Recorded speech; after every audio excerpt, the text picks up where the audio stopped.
Hello students, welcome to Aryabhatta Bharati online classes. मैं विरभान आपका स्वागत करता हूं और हम पढ़ रहे हैं क्लास 9th का chapter people as resource from economics book. और हम आगे थे, कल हमने पढ़ा था एम्प्लॉयमेंट क्या होता है, व्हाट इज़ एम्प्लॉयमेंट, और उसके कुछ टाइप भी कहते हैं। और आज हम आगे थे in case of urban India we have employment in rural and urban areas. तो हमने क्या पाया भारत में कि हमें एम्प्लॉयमेंट मिलता है कहाँ पे, इन केस ऑफ अर्बन यानी कि शहरी क्षेत्र में। एजुकेटेड एम्प्लॉयमेंट आज बिकम ए कॉमन फिनोमेना। वहाँ पे क्या है कि पढ़े लिखों की बेरोजगारी काफ़ी ज़्यादा है। Many youth with matriculation graduation post graduation degree are not able to find job. बहुत सारे युवा हैं जो जिनके पास मैट्रिक की, ग्रेजुएशन की और पोस्ट ग्रेजुएशन की डिग्री है, लेकिन उनको भी जॉब नहीं मिल रही है। A study showed that employment of graduate and post graduate has increase faster than among matriculates. और एक स्टडी यह बताती है कि जो अनएम्प्लॉयमेंट है, जो ग्रेजुएट और पोस्ट ग्रेजुएट है, उनमें ज़्यादा बढ़ रही है कंपेयर टू मैट्रिकुलेट्स के।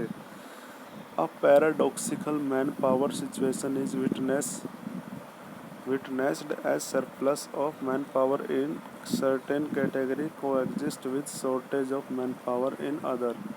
तो यहाँ पे यही हो रहा है कि जो मैन पावर है वो क्या हो रहा है, सरप्लस हो रही है, जिसकी वजह से वहाँ पे प्रॉब्लम और भी ज़्यादा हो रही है। यानी कि मैन पावर तो बढ़ रही है देश के अंदर, लेकिन उनको रोज़गार नहीं मिल रहा, जिसका एप्रोप्रिएट उपयोग नहीं हो रहा। देयर इज ए कुछ एरिया में तो सरप्लस हो रही है, लेकिन यहाँ पे कुछ जगह पे क्या हो रही है, अदर में वहाँ पे शॉर्टेज भी हो रही है मैन पावर की। जैसे आप सिंपली ले लो, आर्ट्स एंड ह्यूमन रिसोर्स वाले सेक्टर में मैन पावर ज़्यादा बढ़ रही है। वहीं दूसरी ओर जो हमारे मेडिकल लाइन में मैन पावर काफ़ी कम है, क्योंकि वहाँ पे ग्रेजुएट पोस्ट ग्रेजुएट कम है।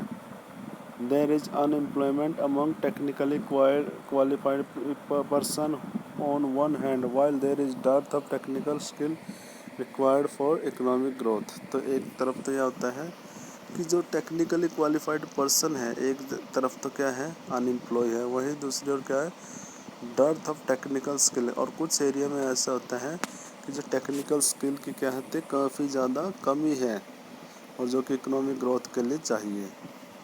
Unemployment leads to wastage of man power resource. Unemployment क्या करते हैं, वो मैन पावर रिसोर्स को क्या करते हैं, ख़त्म करते हैं।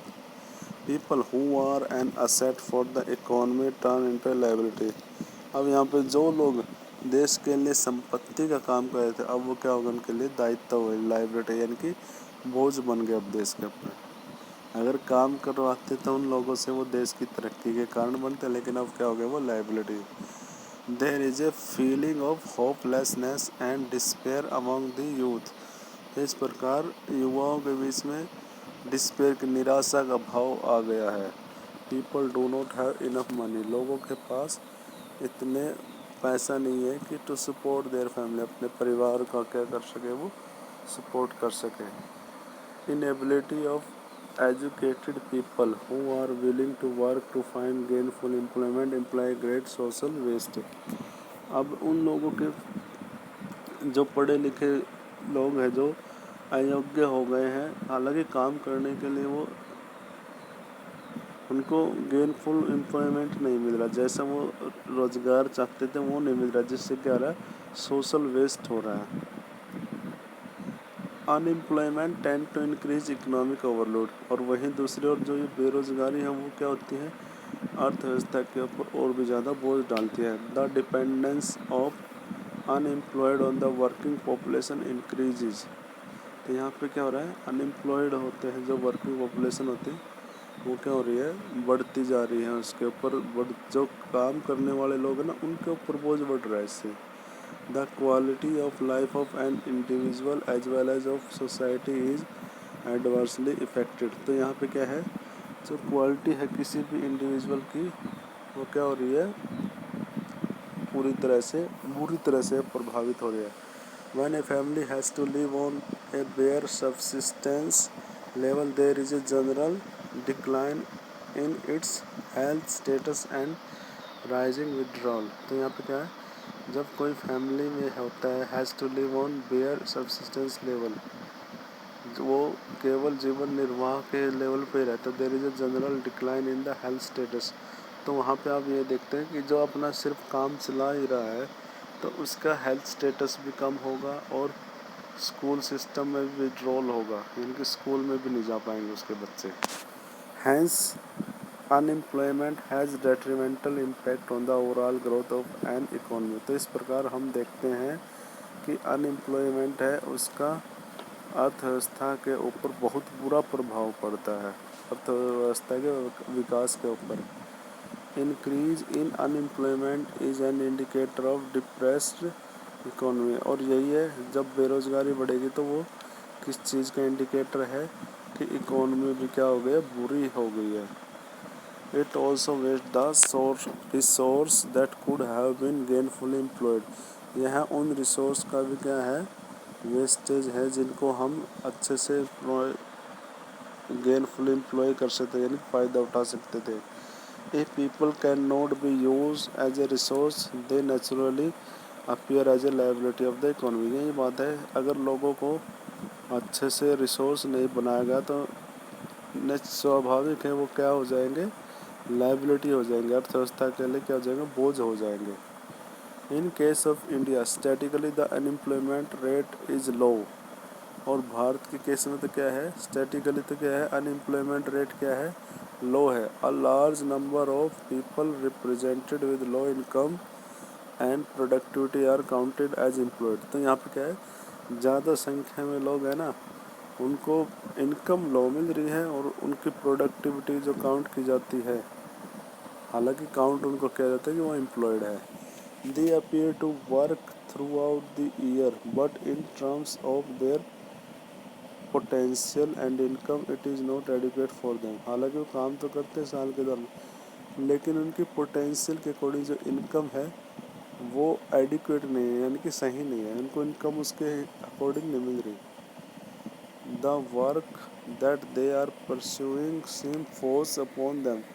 और जो काम वो कर रहे हैं ऐसा लग रहा है जैसे उनके ऊपर फोर्स किया जा रहा है। They may therefore want other work of their choice. इसलिए वो चाहते हैं कि अपनी चॉइस का कोई अन्य काम मिल जाए इनको। Poor people can not afford to sit reader.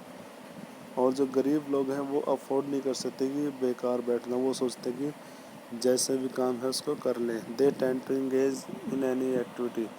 वो किसी भी एक्टिविटी में लगे रहने चाहते हैं, irrespective in the earning potential, बजाय कि वो अपने पोटेंशियल यानी कि अपने सामर्थ्य के हिसाब से कमाने को जाए। तो वही सोचते हैं कि जैसा काम मिला हुआ है उसी को कर लें।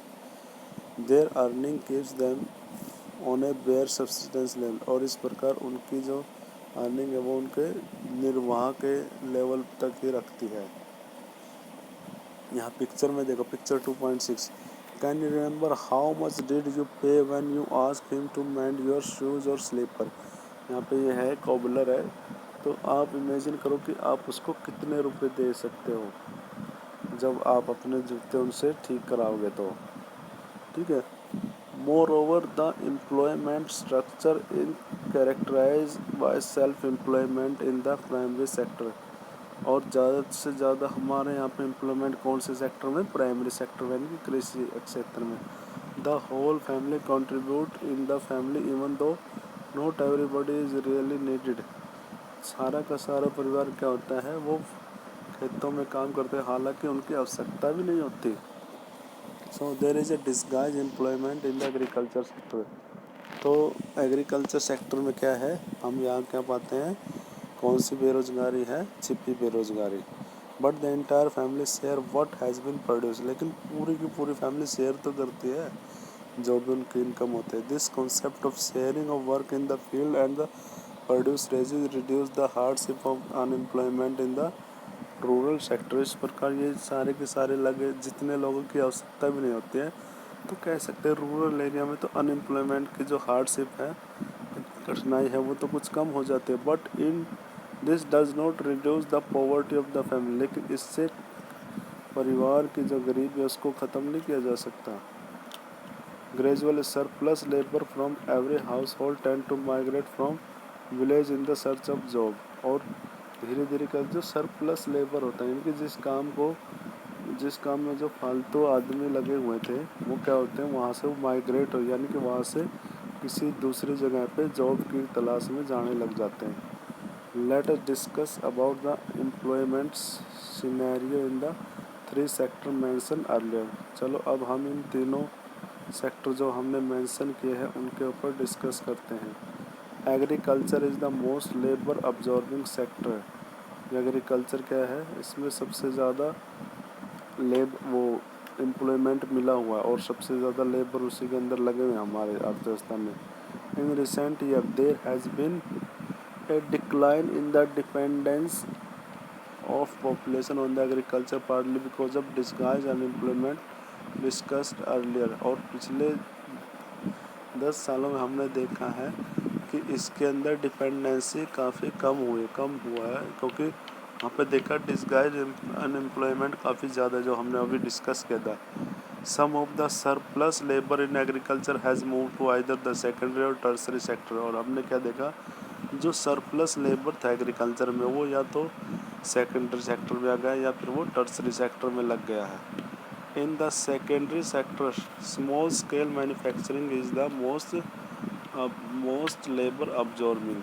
तो हमने क्या देखा कि वो बहुत ज़्यादा लेबर लगता है small.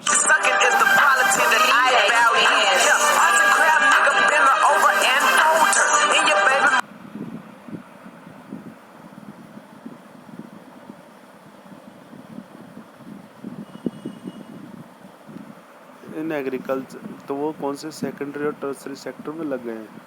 In the secondary sector small scale manufacturing में मोस्ट लेबर अब्जॉर्बिंग। और सेकेंडरी सेक्टर में स्मॉल स्केल मैन्युफैक्चरिंग है, उसमें काफ़ी ज़्यादा लेबर लगा हुआ है। In the case of tertiary sector, ऐसे ही केस ऑफ टर्सरी सेक्टर में लेबर बढ़ा है। ठीक है, तो कल हम पढ़ेंगे स्टोरी ऑफ विलेज। तो यहाँ पे हम देखेंगे कि कैसे लेबर को शिफ्ट किया गया है प्राइमरी से सेकेंडरी सेक्टर में और टर्सरी सेक्टर में हमारी इकोनॉमी में। ओके स्टूडेंट्स, बाकी हम कल पढ़ेंगे।